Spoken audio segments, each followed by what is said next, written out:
देखिए आज हम पढ़ेंगे डीवी साहब का शिक्षा दर्शन। इसका दर्शन डीवी साहब का शिक्षा दर्शन। डीवी साहब शिक्षा को किस आधार पर देखते थे?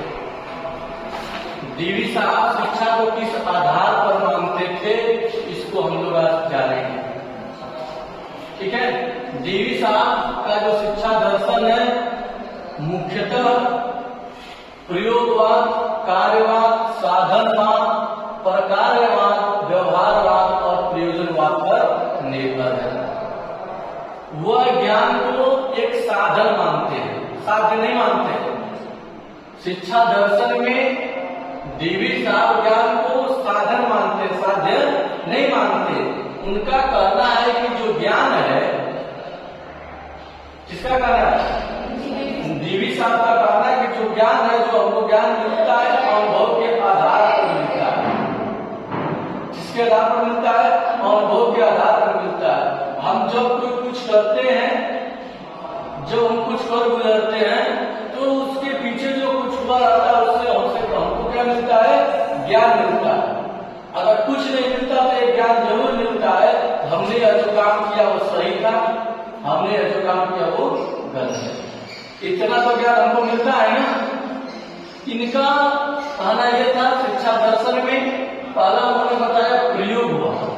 क्या बताया? प्रयोगवाद। उन्होंने ज्ञान को बताया कि शिक्षा का दर्शन प्रयोगवाद के माध्यम से बताया कि हम कोई भी जो ज्ञान प्राप्त करते हैं, जो भी शिक्षा हमें प्राप्त होती है, हम किसी भी ज्ञान को जब कहीं पर लागू करते हैं, प्रयोग करते हैं, प्रयोग के माध्यम से जो शिक्षाएं मिलती है वह अति महत्वपूर्ण होती है। अगर मान लीजिए कोई भी चीजें अगर डायरेक्ट बिना बनाए दे दिया जाए तो मतलब निकलेगा। अगर उसी को अच्छे तरीके से प्रयोग के माध्यम से अगर निकले तो उसकी अच्छी निष्पत्ति आएगी ना। इसलिए उनका शिक्षा दर्शन सबसे पहले क्या है? प्रयोगवाद है। दूसरा क्या है? कार्यवाद। दूसरा क्या है? कार्यवाद, वर्कलिज्म जिसको हम बोलेंगे। उनका कहना है कि जो भी शिक्षा मिलती है वो कार्य अनुभव के आधार पर हमको प्राप्त होती है। जो कुछ कार्य हम करते हैं, जो हमारे द्वारा कार्य किए जाते हैं, उन कार्यों के अनुभव के आधार पर हमें शिक्षा का क्या होता है? दर्शन होता है, शिक्षा हमें प्राप्त होती है। अगला है साधनवाद। क्या है? साधनवाद। साधनवाद का तात्पर्य है जिसको हम अंग्रेजी में कह सकते हैं इंस्ट्रूमेंटलिज्म। क्या कह सकते हैं? इंस्ट्रूमेंटलिज्म, जिसको हम वस्तु कह सकते हैं। ज्ञान को प्राप्त करने के लिए, शिक्षा को प्राप्त करने के लिए हमारे लिए उस वस्तु का होना क्या है? जरूरी है। कौन सी वस्तु? बहुत सारी शिक्षा की वस्तु होनी चाहिए, तो तमाम प्रकार की वस्तुएं। अगर वो व्यवस्थाएं उपलब्ध नहीं है, अगर वो व्यवस्थाएं उपलब्ध नहीं है, हमको शिक्षा नहीं मिल सकती है। अगर इस कमरा उपलब्ध नहीं रहता, डेस्क बेंच उपलब्ध नहीं रहता, ब्लैक बोर्ड उपलब्ध नहीं रहता, या महाविद्यालय उपलब्ध नहीं रहता, क्या आपको ये जो शिक्षा आसानी से आपके घर के बगल में मिल रही है, क्या मिल पाती?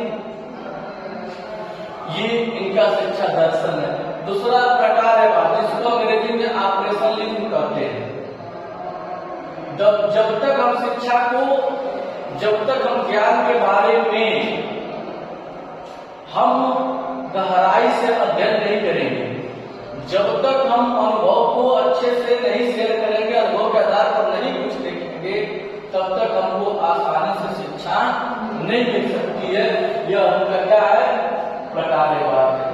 अगला व्यवहारवाद। शिक्षा जो है, ज्ञान जो है, व्यक्ति के व्यवहार पर, आदर्श व्यवहार पर निर्भर करती है।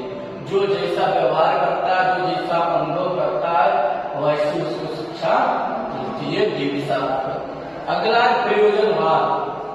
देखिए, हम जो भी शिक्षा ज्ञान प्राप्त करते हैं उसको हम तरीके से, उसको योजनाबद्ध तरीके से हम क्या करते हैं? शिक्षा को प्राप्त करते हैं। हम सोचे कि कक्षा 1 में पढ़ रहे, कक्षा 10 की जानकारी हासिल कर लें, फिर क्या है? नामुमकिन है। ठीक ना। इसलिए कोई भी कहीं से भी अगर शिक्षा को प्राप्त करनी है तो योजनाबद्ध तरीके से हम प्राप्त कर सकते हैं। ये इनका शिक्षा दर्शन है। इन्होंने डीवी के अनुसार शिक्षा का अर्थ,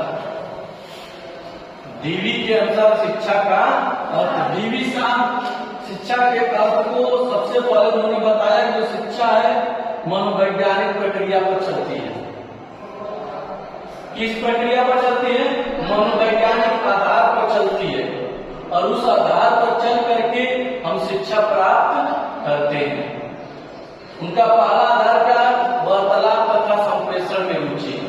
अगर हम व्याख्यान आपसे कर रहे हैं, आपके सामने हम आपसे वार्तालाप कर रहे हैं और हमारे इस व्याख्यान में आपको कोई रुचि ही न हो, हम जो कुछ संप्रेषण कर रहे हैं, जो कुछ हम आपको बता रहे हैं, अगर आपको इसमें रुचि न हो तो क्या यह कक्षाएं आसानी से चल सकती हैं? नहीं चल सकती। इसलिए उनका कहना है कि अगर शिक्षा को प्राप्त करना है तो सबसे पहले वार्तालाप तथा संप्रेषण में रुचि होनी चाहिए। दूसरा उन्होंने बताया खोज में रुचि। देखिए, शिक्षा ज्ञान प्राप्त करने का एक आसान तरीका है। हम किसी चीज को पाने की अगर अंदर चेष्टा रखते हैं, जब किसी चीज को जानने की चेष्टा रखते हैं, हम उसको रिसर्च करते हैं उसके बारे में। खुद से जब हम रिसर्च करते हैं, खुद हम खोज करते हैं और सच में खोज करते करते वो चीजें हमको प्राप्त हो जाती है, हमें बड़ा अच्छा अनुभव होता है और इसलिए उस खोज में रुचि रखनी चाहिए। रचनात्मक में रुचि। देखिए, हम आपको हमेशा बताते हैं ना, जब कोई असाइनमेंट बनाइए, जब कोई फाइल बनाइए, कोई चीज तैयार करिए तो उन फाइल और असाइनमेंट को रचनात्मक बनाइए, क्रिएटिव रखिए।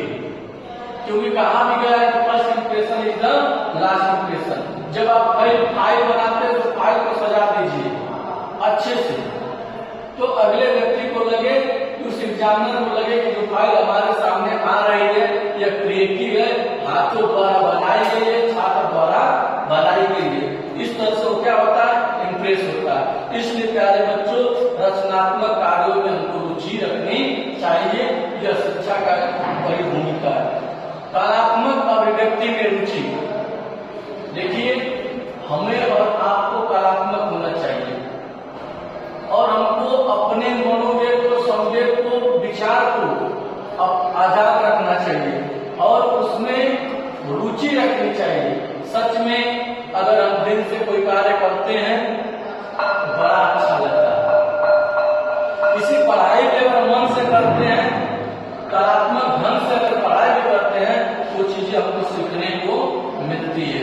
इसलिए कलात्मक अभिव्यक्ति में हमको रुचि रखनी चाहिए, तब जाकर के ज्ञान हमको आसानी से प्राप्त हो सकता है। ठीक है, धन्यवाद। फिर अगले